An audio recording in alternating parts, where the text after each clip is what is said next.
This is Chris Sims. This is Tom Luongo. This is Chuck Prodnick. This is Alex Kreiner. This is Danielle Smith, and welcome to the Shaun Newman Podcast. Welcome to the podcast, folks. Happy Tuesday. Before we get on to today's show, let's talk a little Silver Gold Bull, shall we? Not only are they stepping up to be a major sponsor of the Cornerstone Forum, which we'll talk about here shortly, they are my go-to for precious metals, whether with all their, what am I trying to say here? With their complete in-house solutions, whether buying, selling, storing, or adding precious metals to your retirement accounts. Shaun can't read the script today, it seems, folks. They talk about the price of gold as a trust in government. Well, you can see the price of gold is skyrocketing. And what does that mean? Well, we can all see it. The trust in government as everything continues to come out. It just makes Trudeau's Liberals look absolutely moronic. Well, Silver Gold Bull has an exclusive offer for you, the S&P listener, on quarter-ounce gold coins from the Royal Canadian Mint. For anyone looking to protect their savings with physical gold, these low-cost fractional coins are a great buy. So if you go to silvergoldbull.ca, you can look into everything they got. If you reach out to Grahame down in the show notes, you can shoot him a text or an email. He can hook you up with the latest, greatest deals for the S&P listener. That's probably the safest thing to do. But if you're going on silvergoldbull.ca or .com and you're buying anything, make sure to reference the S&P. It helps you, helps me, helps them monitor that all you fine folks are listening and then supporting them, which in turn supports me. So super cool, and appreciate all of you wonderful people out there. RecTech Power Products, for over 20 years, they've been committed to excellence in the power sports industry. They got Alberta-built aluminum trailers from Lethbridge, that are, multiple different kinds, utility trailers, dump trailers. They got goosenecks, et cetera, et cetera. The aluminum trailer gives you a light or lighter pull, but some serious durability and the ability to haul large payloads. And I got to go out with Ryan this past week on, I think it was a Riker. It's one of those, it's an offshoot of a motorbike. It's got the two front wheels and the one on the back, and we took a little tour around the area. It's my first little ever trip like that. It was an enjoyable sunny afternoon, and man, those things, I don't know, they haul. They can fly. And so we got down on the 619. For those not in the area, you won't understand what the heck I'm talking about, but just a quiet highway. And what an enjoyable little afternoon that was. So if you've never stopped in to see what I'm talking about, why not stop in on the west side of Lloydminster today? They got a beautiful showroom, and Ryan can show you a few different things. You might even get to take a couple things for a spin. You might just enjoy that as much as I did. Of course, you can always go to rectechpowerproducts.com to see all their lineup. They're open Monday through Saturday, and that's where you can find out, you can go to the website or you can stop in and find out more details. Ignite Distribution out of Wainwright, Alberta. They can supply industrial safety, welding, automotive parts, and they got on-site inventory management, so you want to, sneak away, play a little hooky for an afternoon and go ride something at RecTech. Shane Stafford and team are going to make sure that your business doesn't run out of all the things that make it tick. Give him a call, 780-842-3433. He can get you hooked up and make sure your business keeps on rolling. The Substack, it's free to subscribe every Sunday. Now, we've become pretty consistent at this. You're going to get the week in review.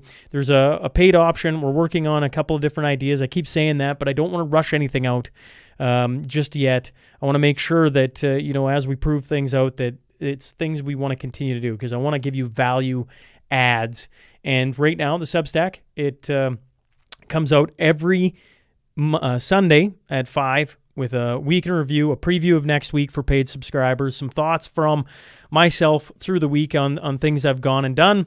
And I'm working with a few of the guests who've come on to take over the Substack and give you an article a week from different guests that I think would be very interesting. So that is going to be the next thing you're going to see.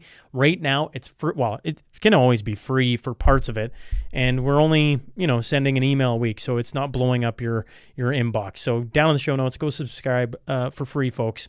Friday, November 29th, we got the S&P Christmas party, bringing in the dueling pianos to the Gold Horse Casino. Only 4 tables remain, so quit dragging your feet.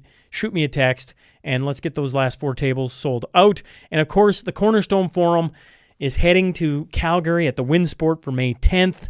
We're going to have some big news, or some more news, I should say, coming out as we start to get everything buttoned up.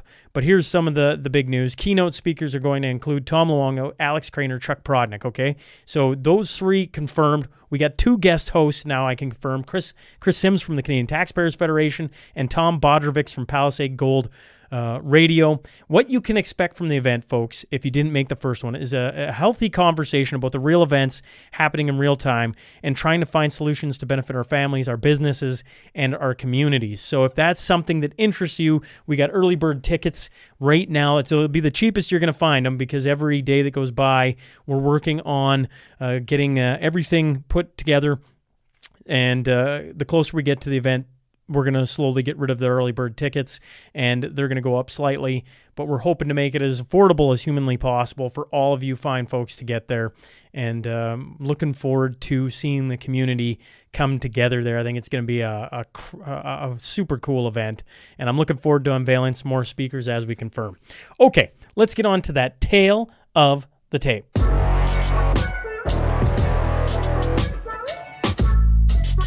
He's the host of Coffee and a Mic podcast. I'm talking about Mike Ferris. So buckle up. Here we go.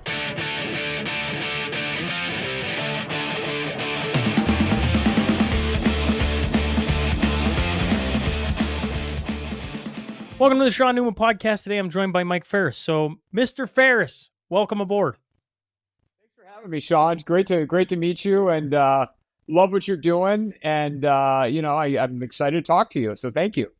Well, I was just saying this morning, because I was talking to the book club, and they were asking about who was, on a like, who is this guy? And I'm like, well, I started explaining it, and they're like, oh yeah, listen to that. I'm like, yeah, like, we're doing similar things with similar people on different sides of the border is kind of what I think it is, but maybe I'm wrong.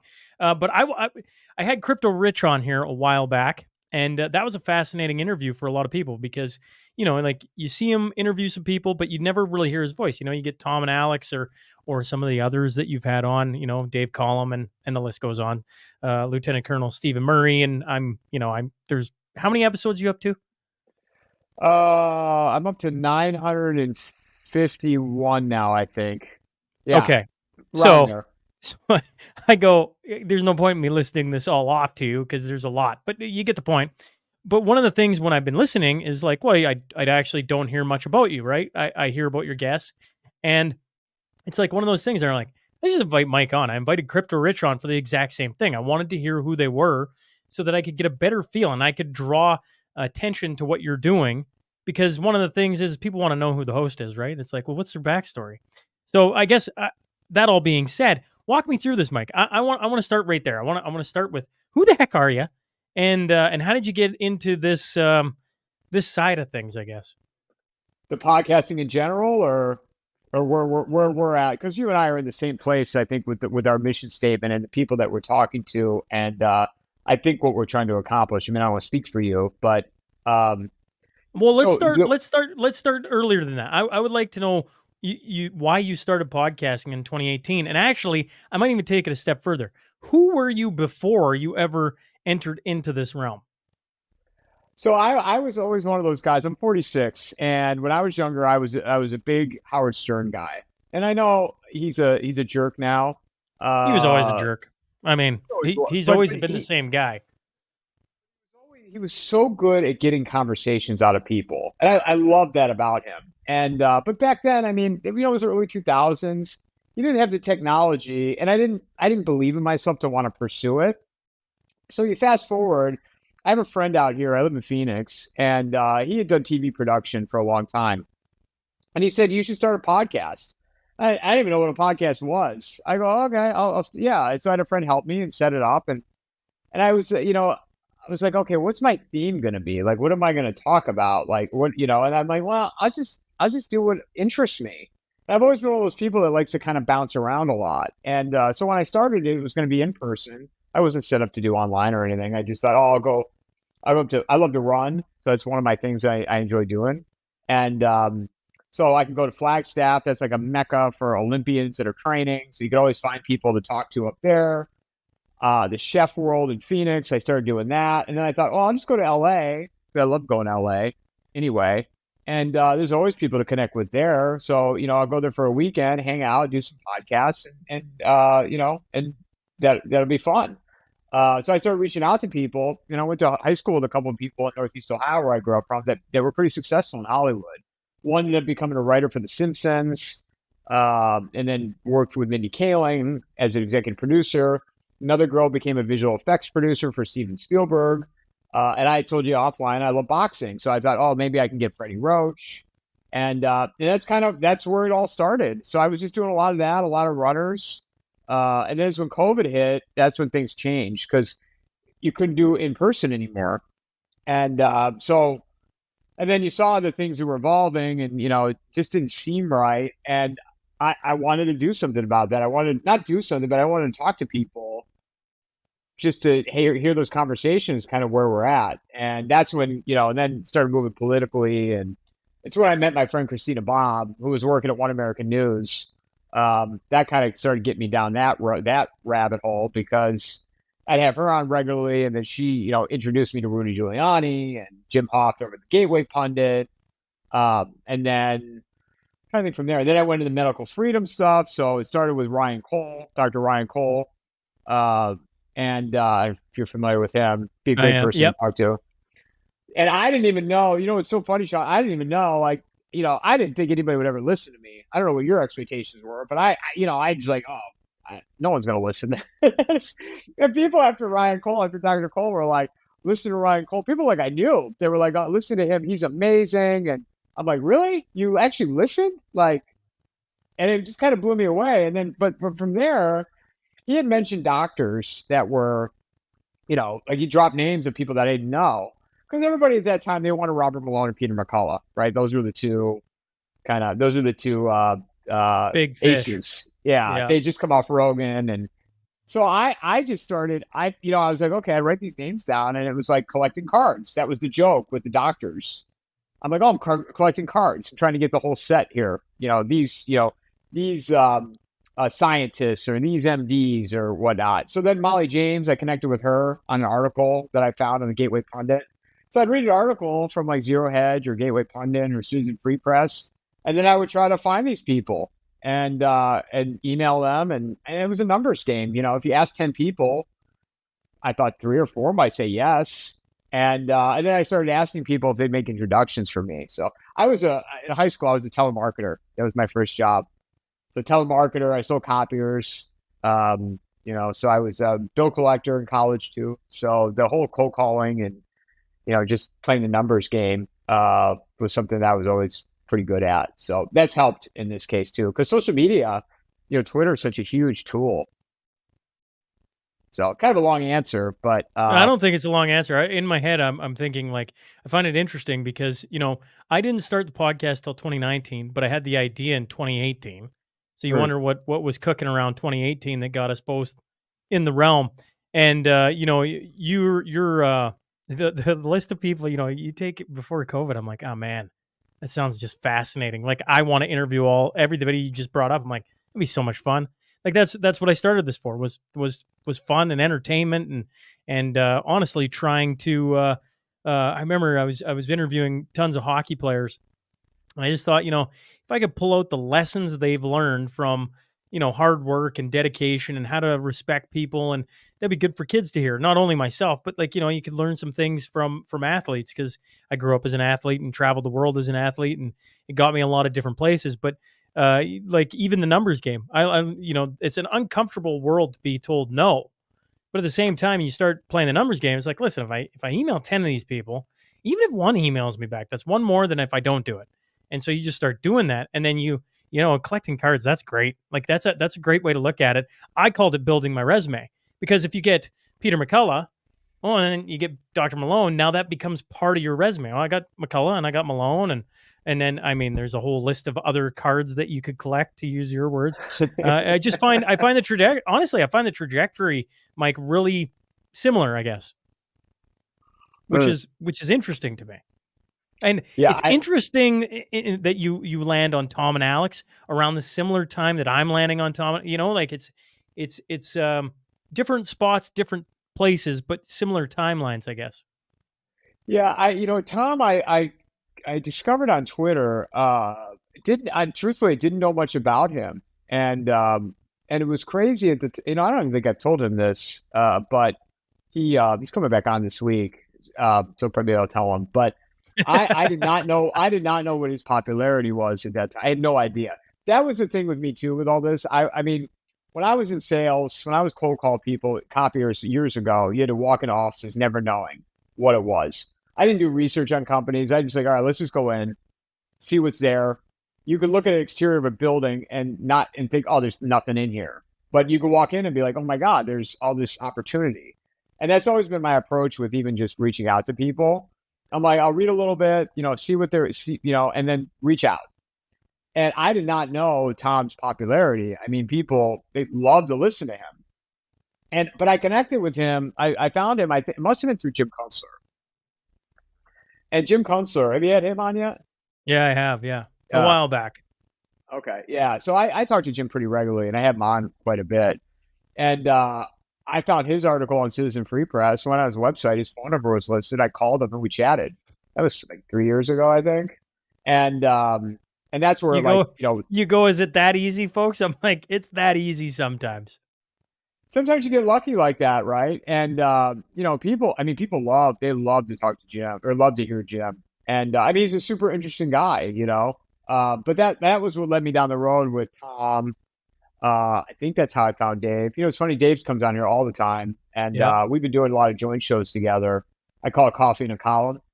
And I think that's how I discovered him through Tom, like that whole little circle. Because those three go on Tommy Kerrigan's podcast, which is always entertaining. But yeah, that took me down that lane, because then there were all these people like those guys that were bloggers, right? Bloggers, and had really popular websites. I was like, wow, there's a whole other lane here that I didn't even know about. Like, of interesting people to speak with that people want to listen to. And so I started building that out. And it's funny, and you probably experienced the same thing. You have this idea in mind, and you start going down these different lanes. And when I went down the political lane, I was down there for a while, like Christina, Rudy Giuliani, Liz Harrington. I never got Alina Habba. That was somebody that I was always really interested in talking to. But and others as well. I mean, Boris Epstein, Maureen Bannon, I've had on here a couple of times. Jim Hoft from the Gateway Pundit, Joe Hoft. But now my regular people that I have come on, we talk about politics, but they're not like political figures, which is kind of funny because that was never the plan. None of this was ever the plan. So I don't know if you're experiencing the same thing right now with what you're doing. I'm probably a little more involved in politics, with where I sit. But in saying that, I think I don't know about your journey, but there's and once again, I don't know. Mike, do you have kids? Are you married? No, not married, not kids. Not married, not kids. Interesting. Straight. I'm straight.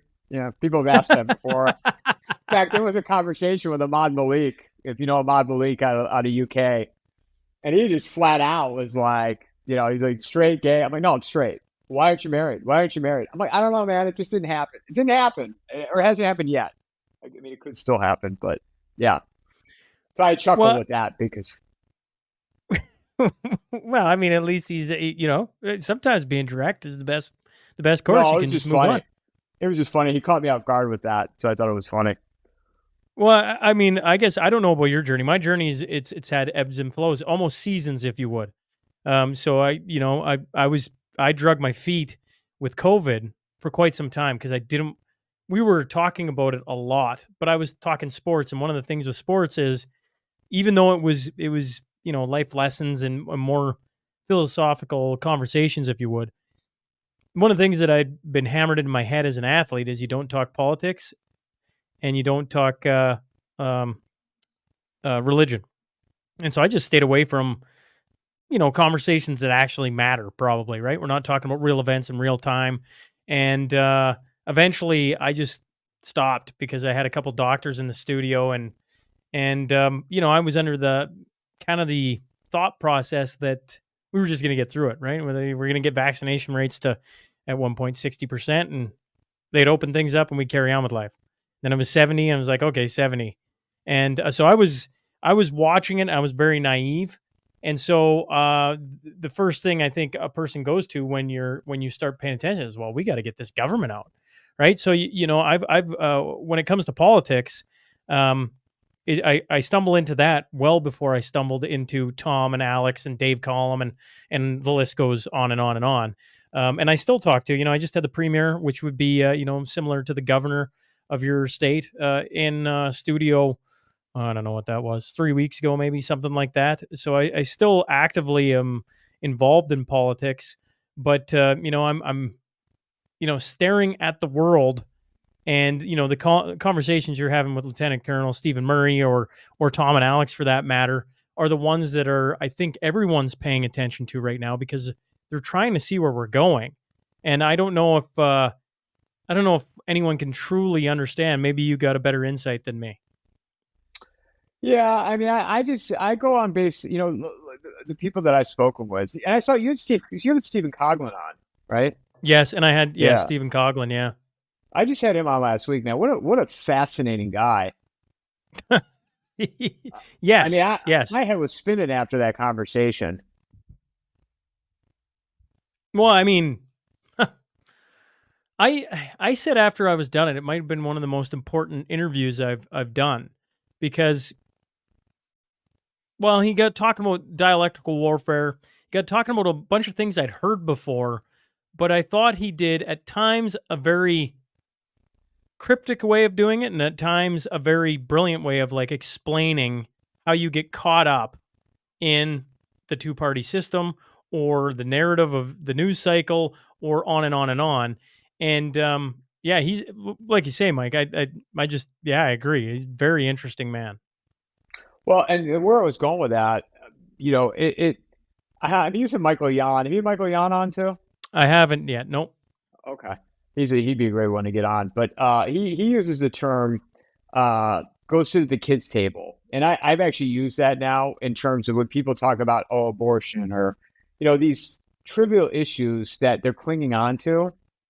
But to me, they don't have an understanding of what's really going on. Not to say that I have a full understanding.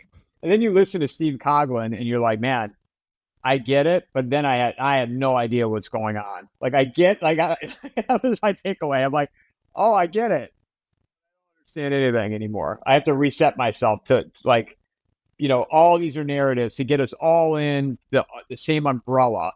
But you're on one side of the umbrella and I'm on the other side of the umbrella, but we're still under the umbrella.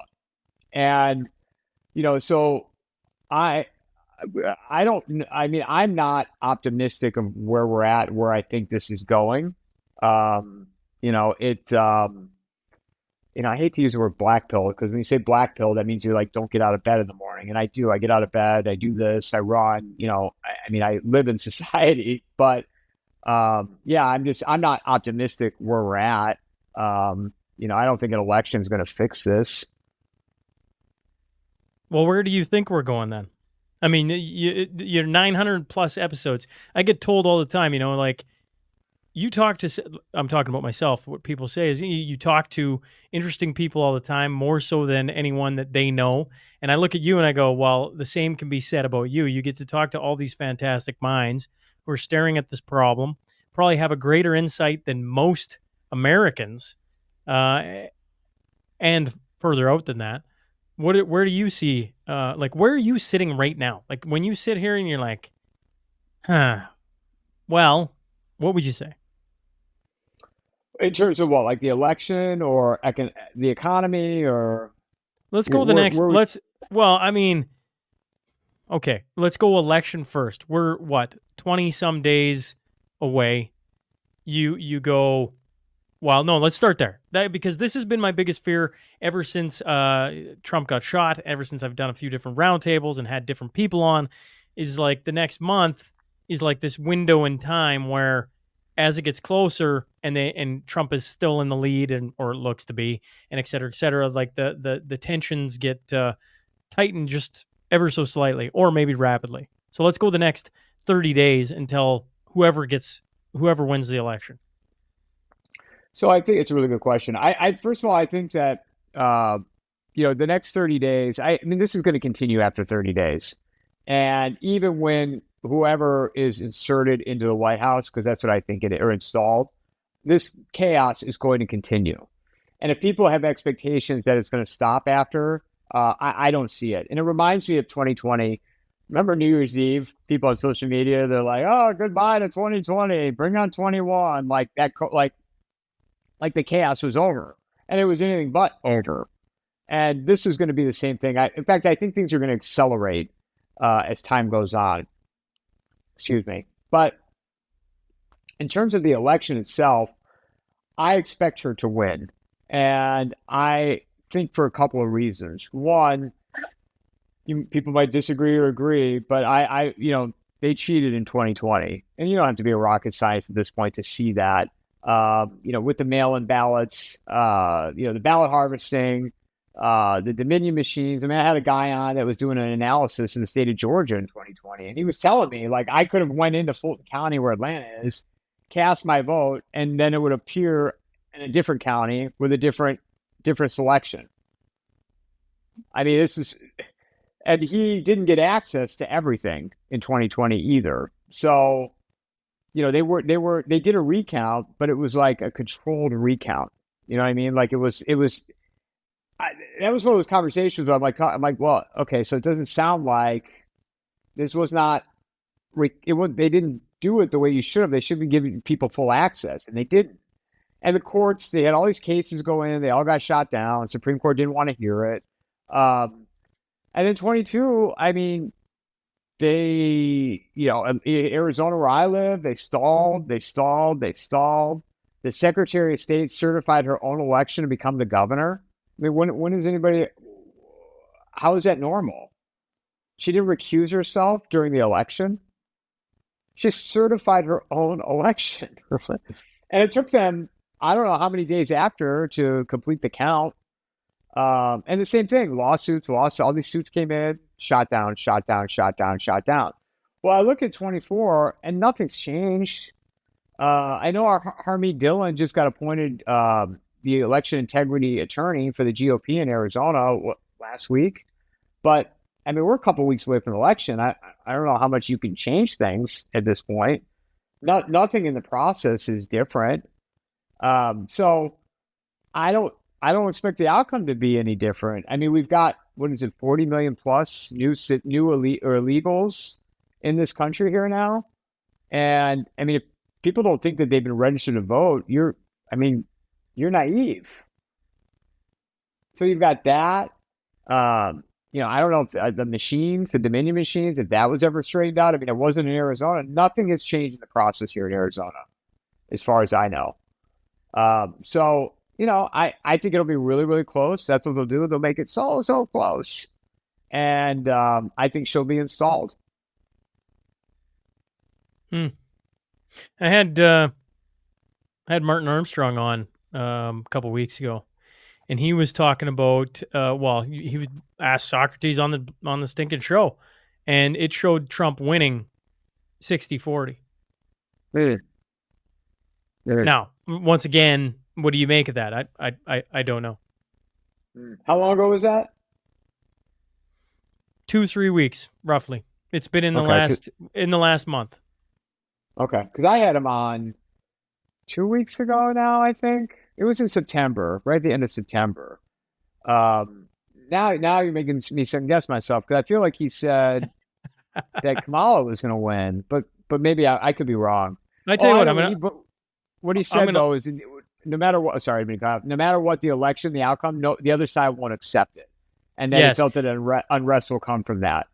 Yeah, but so I guess to you, what does that mean? Actually, before I get to that question, I'm going to look it up right now. I just want to pull it up real quick. September 16th, he was on. So what is that? Okay. That's actually almost a month ago. And he asked on, and he goes, I don't see how this is possible, but it's showing, one of in American history, a landslide win for Trump, which, isn't like 80-20, it's 60-40 or somewhere in that range. But he said he himself didn't believe it. And the other thing that we talked about was that, the other side isn't going to believe it. Like, that's where the United States is at. So there's going to be, chaos that ensues. But I don't understand in my mind, I have a Hollywood version of what that looks like. Enter in Civil War, and I haven't even watched the dang movie, so I can't even actually say what they were putting out there for what they thought the United States is going to break down to. But I mean, what do you make? Like, where does your head go, sitting where you're at for after the election day, and tensions continue to tighten, and people are very frustrated. They don't believe it's going to be no matter who wins, they're going to be, believing that the other side stuffed the ballot box. Like, where do you get to? I don't see any of that. People disagree with me. Military people disagree with me. Steve Murray and I talk about that. I don't see it. And I look at it like when I'm out and about, when I'm in a store, when I'm somewhere, how many people in a store, for example, in a grocery store, you and I are sitting there talking like this, right? Having coffee. Sure. And how many people would want to listen to what you and I are talking about? How many people are going to aware of what you and I are talking about? Right? And I come back to that, and I think people don't have the fight in them. Last week, so funny. Last week, I'm leaving. I do a lot of yoga, so I'm leaving a yoga class, and I'm talking to a couple of people, a couple of women, and the sun is setting earlier here. Moving in the winter, it's 6:30. It's dark, and usually I'll wait, for them, so they don't have to walk out by themselves. And I said, "Where are you parked?" And they said, "In the back." I go, "Why do you park back there? Right? Why don't you park in the front where it's like there's a gas station, there's people, rather than a back alley? It's visible." Yeah. Right. And I said, like there are cartels in Arizona? Like, do you know that? And they're like, well, no. I'm like, okay, don't you, like, if somebody gets you back there, it's dark, you're not going to have time to grab your phone and get away. You know what the response was? Well, this is Scottsdale. I go, Shaun, this is the problem. I went off on a tangent to them. Probably hate me now. I go, this is the problem. It's people like you, because you're just blissfully unaware. Blissfully unaware. La la la la la. Everything's gonna be fine. I can't get hurt, harmed, nothing. Like, I don't need to pay attention. Where's my next vacation? Where am I having drinks at this week? Like, I don't see the fight. I don't see the fight in people. Here's another example.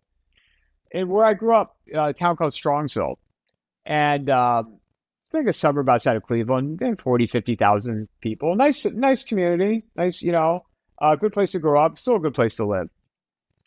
They pass at the schools, 6th grade up through 12th grade. The school can randomly drug test kids for extracurricular activities, meaning sports, or probably broader extracurricular, and then driving to school. They can randomly drug test you. I'm like, I'm not a parent, but that just sounds a little, that's a little intrusive to me. And so I put it out on Facebook, and a couple of people responded. They're like, well, we're looking into this, and we're just trying to, figure it all out. And then one girl goes, who lives out here, who grew up where I grew up, and said, oh, we've been doing it in our school, for a number of years now. It's fine. And I'm just like, yeah. So the school can come to a 6th grader and randomly drug test them?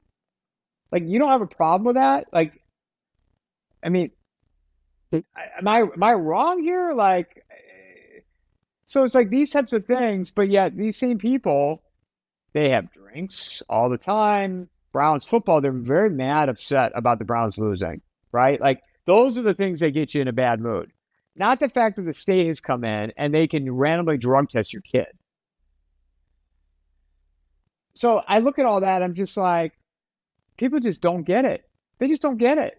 And I thought, and I thought maybe people woke up from COVID, but I think people would comply again. I think the same percentages would, maybe a little bit more. I don't think they'd fall for COVID, but you had that port strike that just got short-term resolved. People were scrambling to buy toilet paper again. And you're just like, man, our society we don't get it. And we've been pacified so much, people they're just weak. I mean, don't take away their Netflix, don't take away their phones.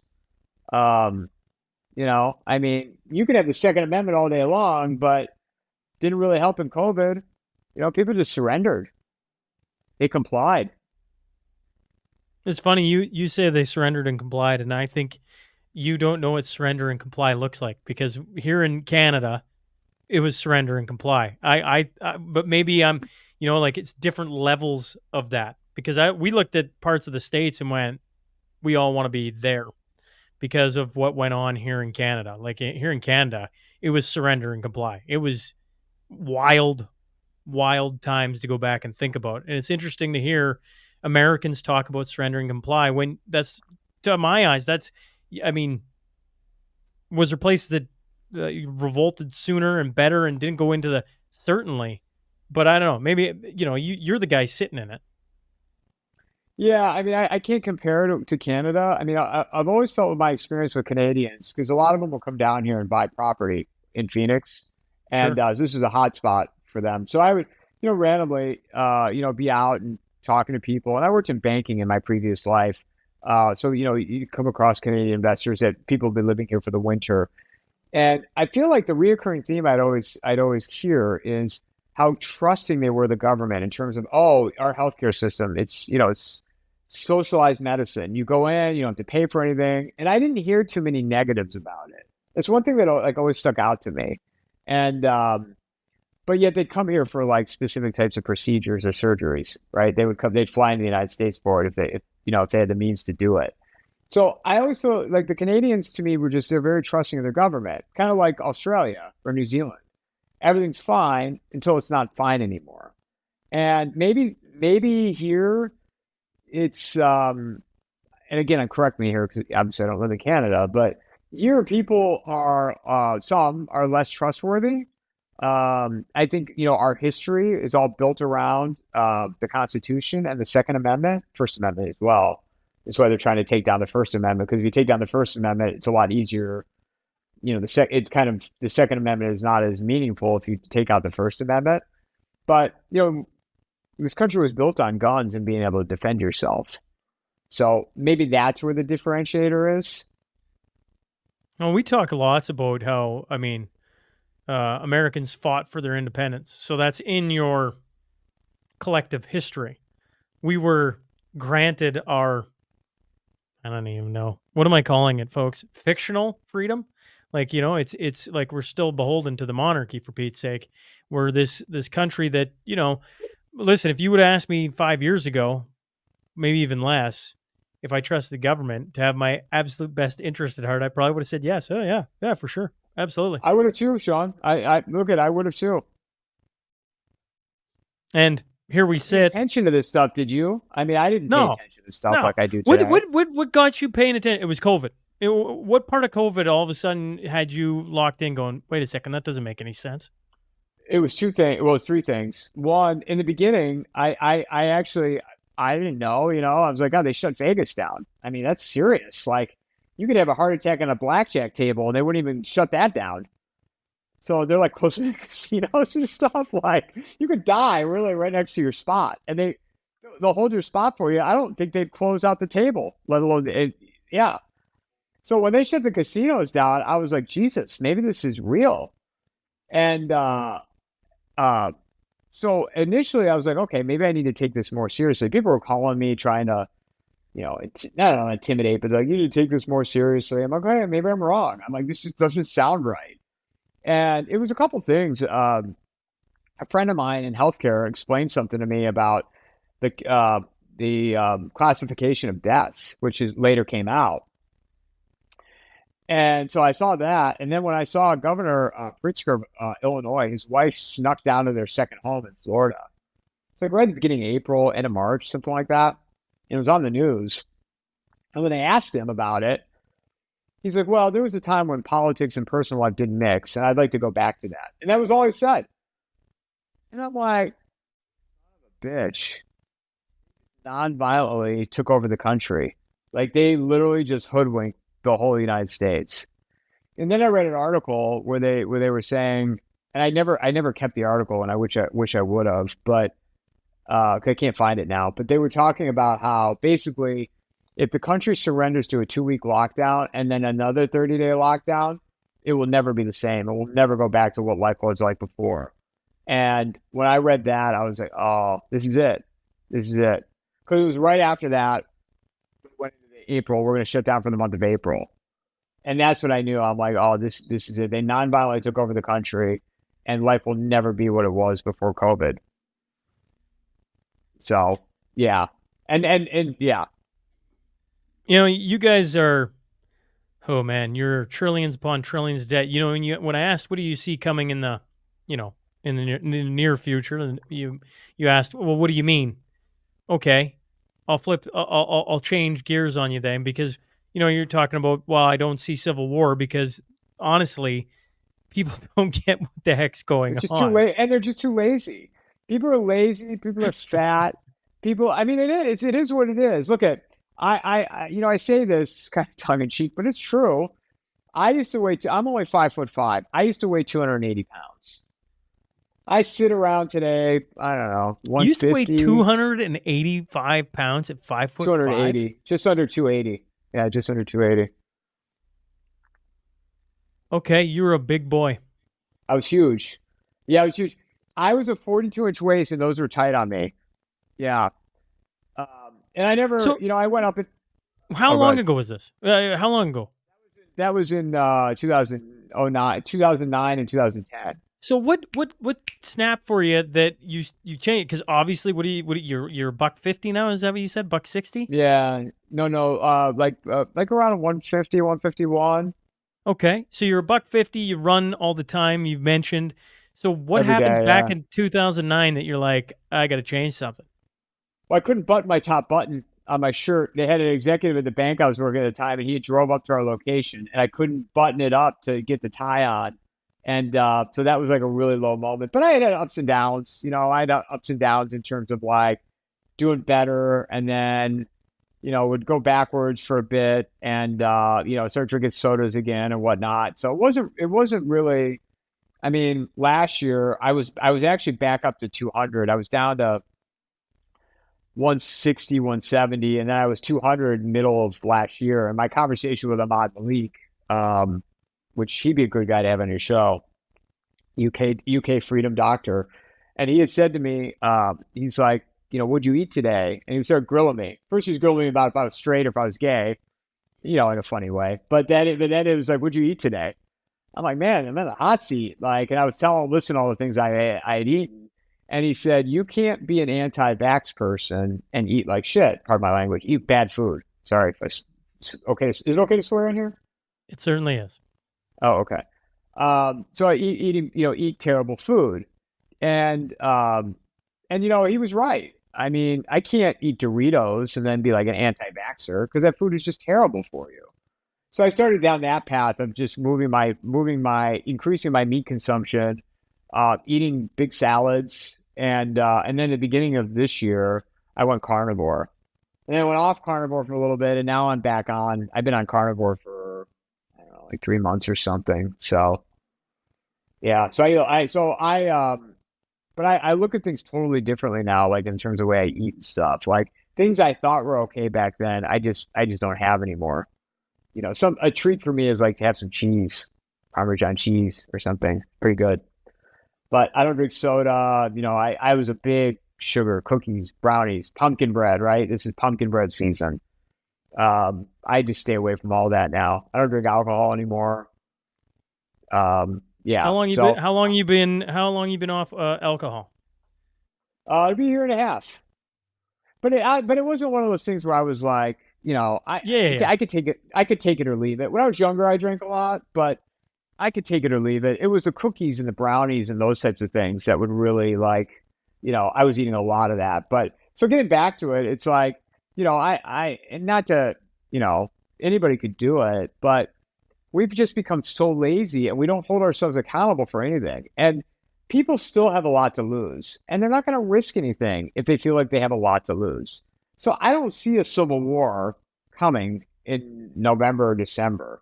I'm not saying it might not happen at some point, but I don't see it. Even if 40 million people, well, it won't be all 40 million, obviously, but even if a healthy chunk of the people that are now illegal immigrants unleash on the United States? I mean, it could happen, right? I mean, people talk about that, but I also think, the government, are they ever going to stop providing aid to them? I mean, these people, they want to change the fabric of of this country, and they have. And that's what it's really all about, right? I mean, planting these people all over the place. They're very tribal. They'll have kids, and you literally, I mean, this country is not every year, every decade, it just gets worse and worse. That's where I think this is all going. Just slow burn, like Jim talks about. Just every year, it just gets worse and worse and worse. But all right, then look a little further out. 2030 seems to be I tell you what, 2030 is the one all the globalists talk about, right? We're going to be this by 2030. All the goals set to 2030. But Martin Armstrong talks about 2032, and he's talked about that date for a long time. And, end of, cyclical nature, but the end of ages or end of an age in that time frame. When you extrapolate a little further out and you go, every year it's going to get a little worse and a little worse. If you could hop into 2030 and give a hypothesis of where you think this is going, Mike, where would the United States be? If you and I would have spoke a year ago, I would have said by this time next year, and I'd said this, it's going to be very hard to travel this country. I feel like they're going to find a way to lock things down. They're going to, if we have an election, I was on that board, I was on that carousel. Now if you look at 2030, I think if we fast forward, just like if we went back 6 years ago, I mean, night and day difference, right? I mean, night and day difference in your everyday life. So I don't know. I mean, do I see like a Mad Max scenario in 2030? No, I don't. How bad will it be by then? I never thought the system would last this long, but they just keep finding a way to keep it going.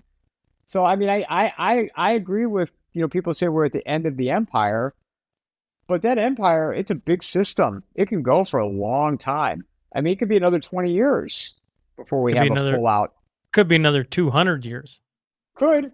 It could be tomorrow too, right? I mean, there could be some type of black swan event, like, maybe another pandemic, or, if we have runaway inflation, that could really escalate things. I mean, that's something to keep an eye on, because as of right now, it seems like they can't get this inflation under control.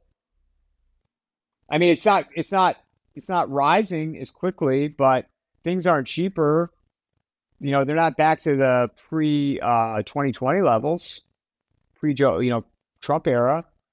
So, I mean, that could play a part in it. But, one thing about these people, too, on the financial side of it, I mean, they're very creative.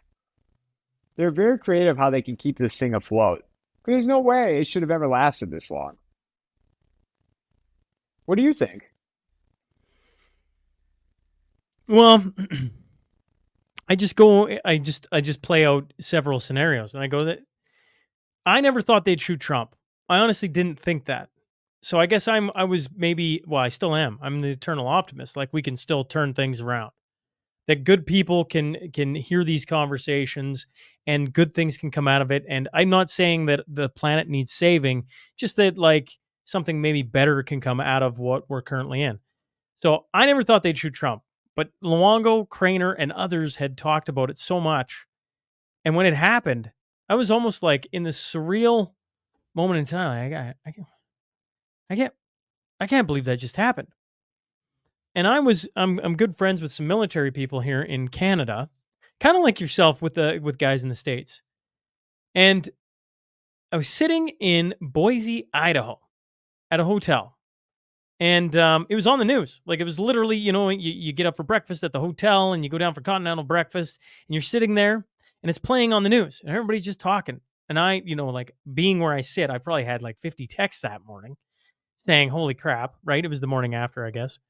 And I was looking around the room because like when you go around, like people just don't get it. There was one older gentleman, I'm going to say, late 50s, early 60s. And we blocked eyes, nodded, and went back to watching. And I'm like, that's the only two people in the entire, out of 50 people eating continental breakfast in a hotel in the United States, in a red state, I believe, right? Idaho would be a very, what did I get told? They love their guns there. I'm like, okay. And now in fairness, people are probably traveling through because it's a hotel in Boise. But regardless, I'm looking around and nobody is unnerved by the fact your president just got shot in the head, or former president, I guess. And I'm looking around and I'm like, this is probably more unnerving than him actually getting shot in the head. Right? Is like, I thought there'd be more chaos, more nerves, more whatever. So when you talk about that, I'm like, I actually completely agree. But I can't, everybody thought COVID was going a certain way, and then the truckers in Ottawa went to Ottawa here in Canada and completely flipped the table, and something has evolved from that. So I look, I stare at Martin Armstrong, and he talks about 2032 so much that he has me convinced something will be drastically changed by there. How does it happen? Does it happen by a second pandemic? Possibly. I mean, they have different things they're talking about. We all make fun of monkeypox or mpox or Marburg, I think is how I pronounce the other one. And there's other ones floating around like that. I mean, obviously, the financial spot of either of our countries is not exactly great. But as you've pointed out, man, they just find a way to keep kicking it down the lane. And you think it's going to be next year or the next day. I mean, just go watch the Big Short, and you just watch Christian Bale's character lose his mind as he's like, I don't know why this isn't, working or how it can keep, or Steve Carell. And so I agree with you, but I also think a guy's got to kind of prepare like it could happen tomorrow, because I don't know what's going to set this off. It feels like there could be 15 different things that set it off, maybe more, and they're all at play right now. And it's just whether or not that's going to actually trigger things to, spiral things real fast or unravel things real fast. That's probably what I would say. Sure. I guess that is what I'm saying. Yeah, I mean, when the first assassination attempt, I agree with you. It was like, man, where are we? This is bizarre world, and like the story washed away so fast, right? So it was fast. Just like they pushed it. It was like it was almost like it wasn't a big deal. So he survived. I don't know what like. But that also goes back to, I heard after 2020 there's going to be civil unrest, right? And then we can get into the whole January 6th thing, but I don't know. I mean, that was not a insurrection. And I talked to people that were there that day. I mean, Christina was working at One American News. They made her go downstairs and leave all her equipment behind, and so many bizarre things about, which you and I both have read about, but also like people that I've spoken with, different aspects of it. But, people say, oh, Trump gets indicted. That's it. That's going to set it off. Well, that happened. Several states, federal level, nothing. They tried to kill him once, right? The bullet to the ear. And then you had the guy that wasn't far from him down in his golf course. I'm blanking out. Blanking out in Florida, but in Mar-a-Lago, not far from Mar-a-Lago, again, no uprising, no nothing, right?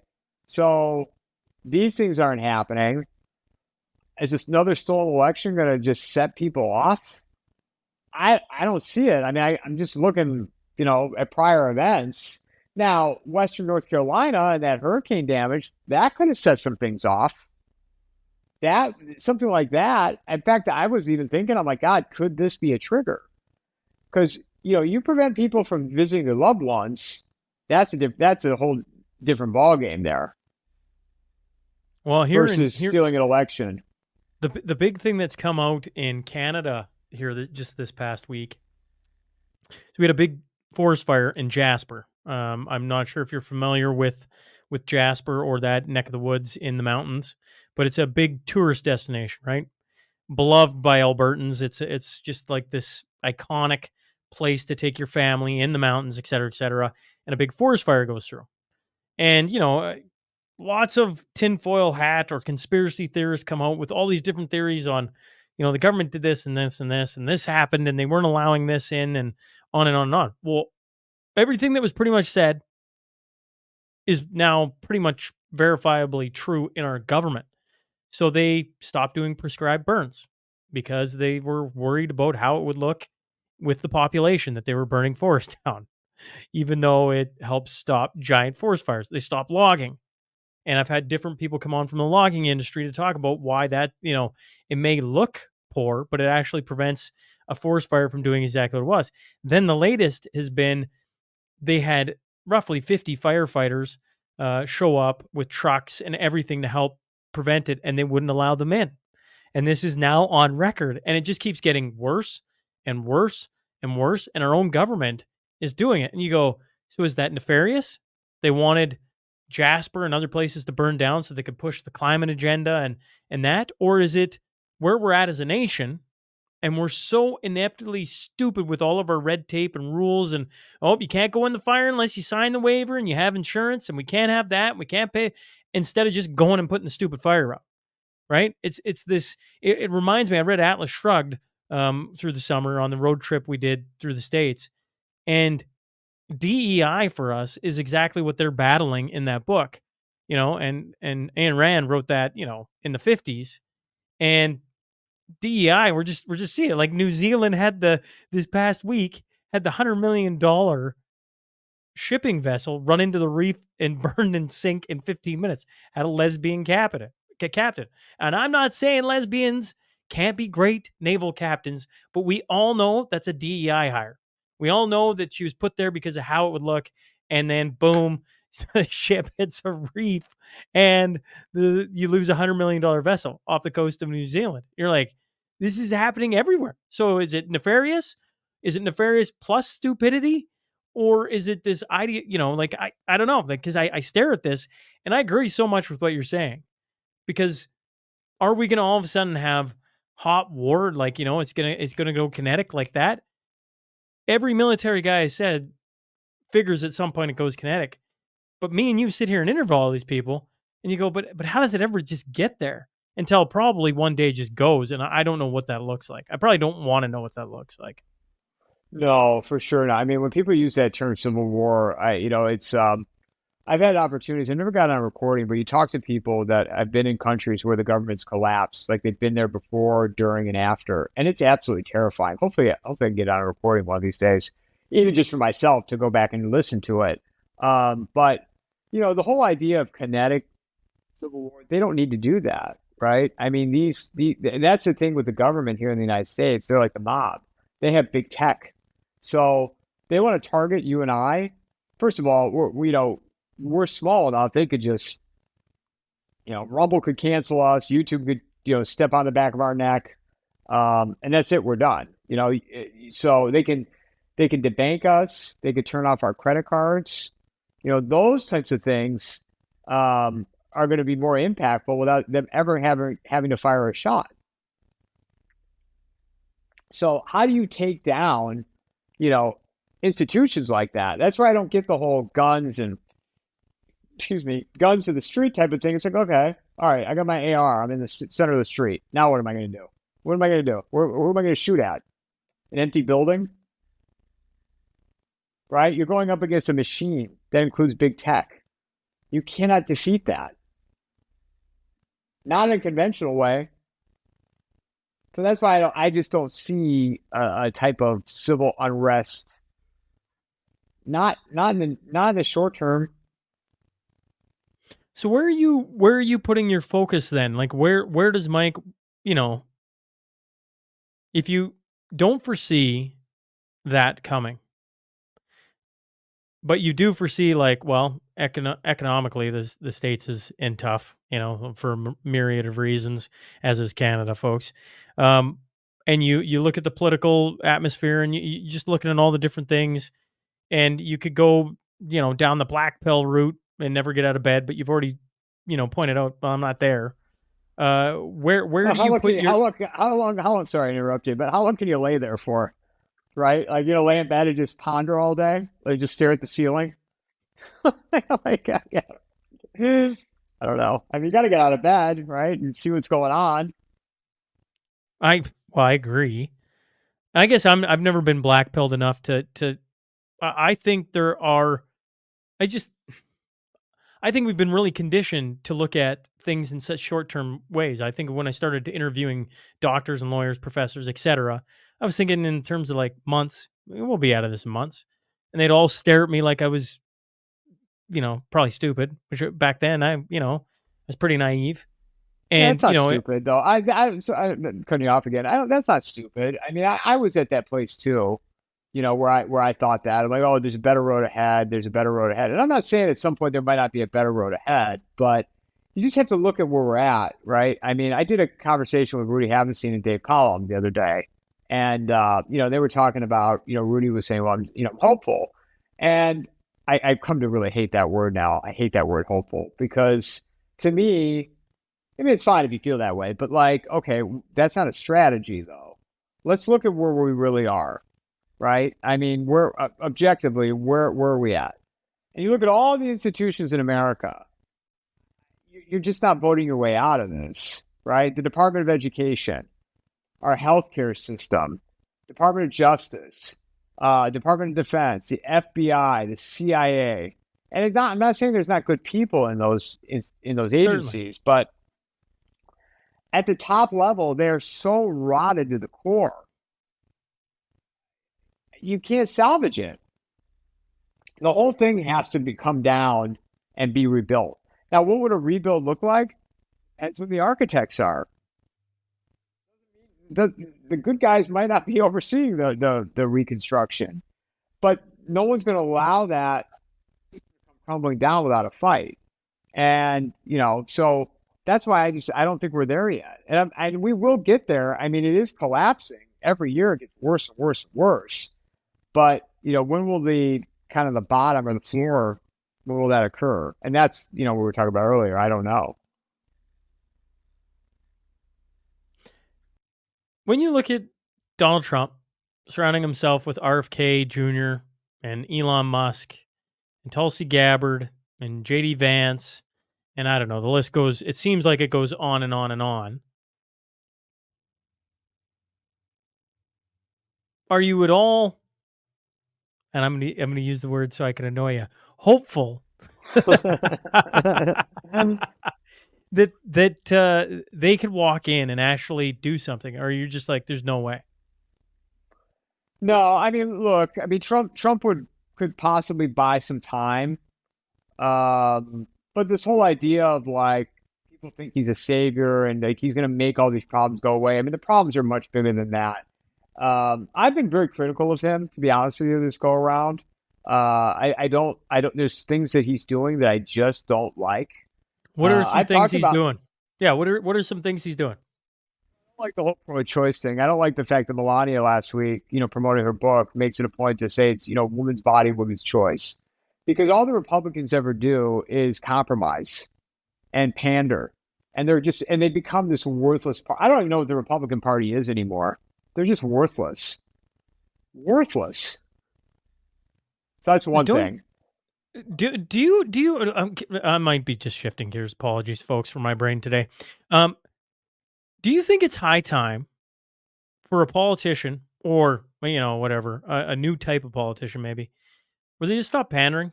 I mean, just like, this is what I think, and I'm just going to, call me whatever you want to call me, but they just stop doing that, exactly what you're talking about. Well, I think he did that in 15 and 16, right? And that's why people resonated with him so much. And he was like that breath of fresh air because he was like, I don't need your money. I'm an independent. And I mean, he was never a true conservative. But man, this go around, I mean, just some of the stuff that his campaign has been doing, it just is like, I don't even know what the Republican Party is anymore. I mean, people reached out to me and they were like, the RNC convention, I was very hopeful after that. I'm like, really? Why? That was so friggin' boring. And the messaging, it's just like, I mean, they had a porn star up there as a spokesperson. Like, where are we at here? Like, Slutwalk, the founder of Slutwalk. And, and since we're on that topic, even with JD Vance, and they accuse me of whining about this, but I can't get an answer. How does the guy meet Peter Thiel in law school? And then goes on and writes a book published by Rupert Murdoch's publishing company that gets made into a movie directed by Ron Howard. Gets set up on a venture. It was a venture capital group funded by Peter Thiel. He's only been a politician for 2 years. Don't you find that? And he's changed his name 3 or 4 times. It's weird. How do you meet Peter? I mean, that's like, the ball bounces our way in life. Sometimes it doesn't. For this guy, I mean, it's a grand slam plus every swing. He goes from being a broke law school student to meeting Peter Thiel to setting up a venture capital group, becoming a multimillionaire, and writing a top-selling or best-selling book that gets made into a movie directed by Ron Howard.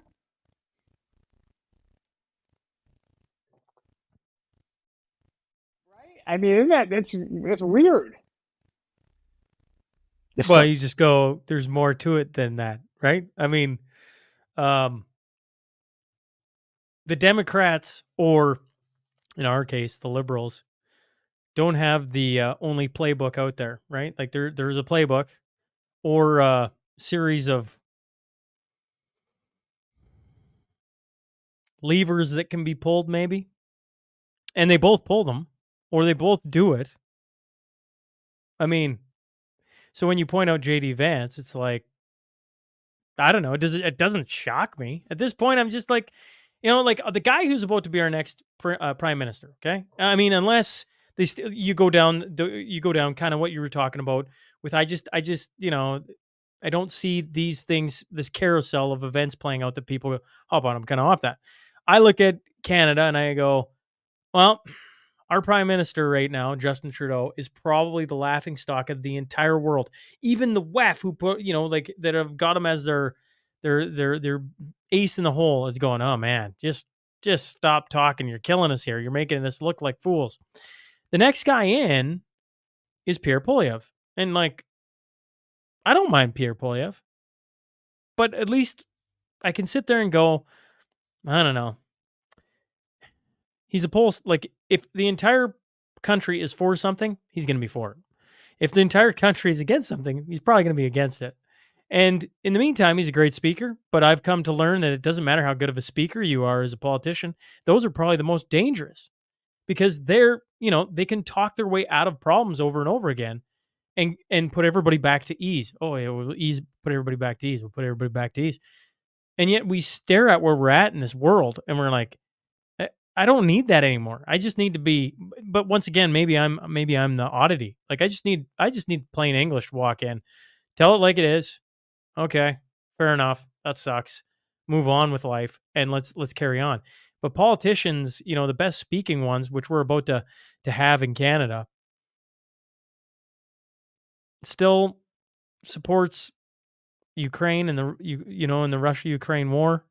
And you go, well, that'd be a death sentence to not support it. It's like, but do you not follow what the hell's going on? Or are you just gonna walk into World War III? That's what we're gonna do. You're never gonna you're gonna get to a point where you're the leader of this country and you just go, no, we can't do these things. Like, do I think that happens overnight? Probably not. It's probably compromised 10 ways to Sunday, and like when it was the trucker convoy and everybody and their dog was supporting it in Canada. He wasn't the first guy out the door. He waited. 1 million March for Children, which was about parental rights.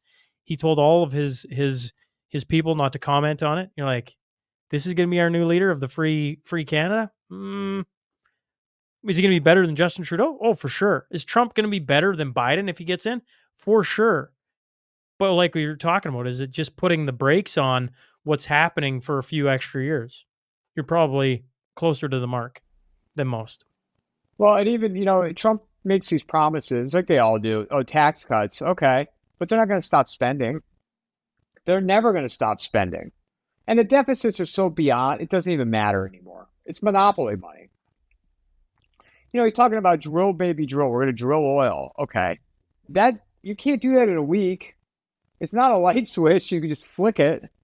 And all of a sudden the oil is just going to flow out like the end of Mad Max Fury Road, right? When they turn the water on. It's a great movie. But that's the other thing too. I love like 80s, 90s, I love movies. But yeah, I mean, so the whole idea of like, okay, we're gonna tariff the hell out of China. All right. I mean, I don't disagree with that, but again, I mean, to build manufacturing and bring that back here, it just takes time. It takes years to do that. Well, I mean, to So, switch over to nuclear, even modular nuclear, right? Like the small ones, they're 2 years at least, and that's not all the paperwork and everything else. So, like when this is one of the things that I've learned in roughly the same amount of episodes is like, oh, this is a decades long battle. This might be the next 100-year battle, and a bullet might not even be shot, as you pointed out so eloquently earlier on in this chat. well, and he also talks about mass deportation. It's never going to happen. It's never going to happen. Well, what are you going to do? You're gonna round people up and put them on a flight, and you're gonna have one plane going to Venezuela, one plane going to Afghanistan, or you're gonna put like third, and third. Oh, here's your stop in Guatemala. Get off. Now, next stop, Venezuela. I mean, it's just you can be hopeful all you want, but let's just be realistic. That's never going to happen. You're not going to get an argument out of me. And he wants to do legal immigration. Well, you know what? We got enough here right now. Let's focus on, the victims in North Carolina, Georgia, South Carolina, the hurricane victims. We have a homeless population. We have a drug problem here. Our kids are a mess. We don't need legal immigration right now. But no one's listening to me but you right now. So what do I know, Shaun? That's my line. I don't know anything. Well, he's talking about legal immigration. He's like, we're going to need legal immigration. Okay. Well, how is that going to help?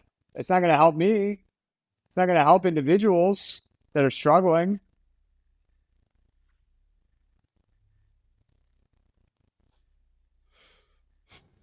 I know.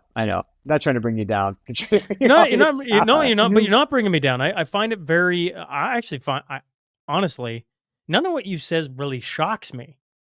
It's like you asked if I was into politics, and one of the things about politics that really has, I don't know, been an eye opener, right? Is you've watched the right people get into politics, and then you've waited for some of these big monumental things that probably aren't that big and monumental to happen. And although they might happen kind of, sort of, they're kind of political answers, Like, how come we don't have a country in the world that's just outlawed the mRNA technology, the COVID jab, just done?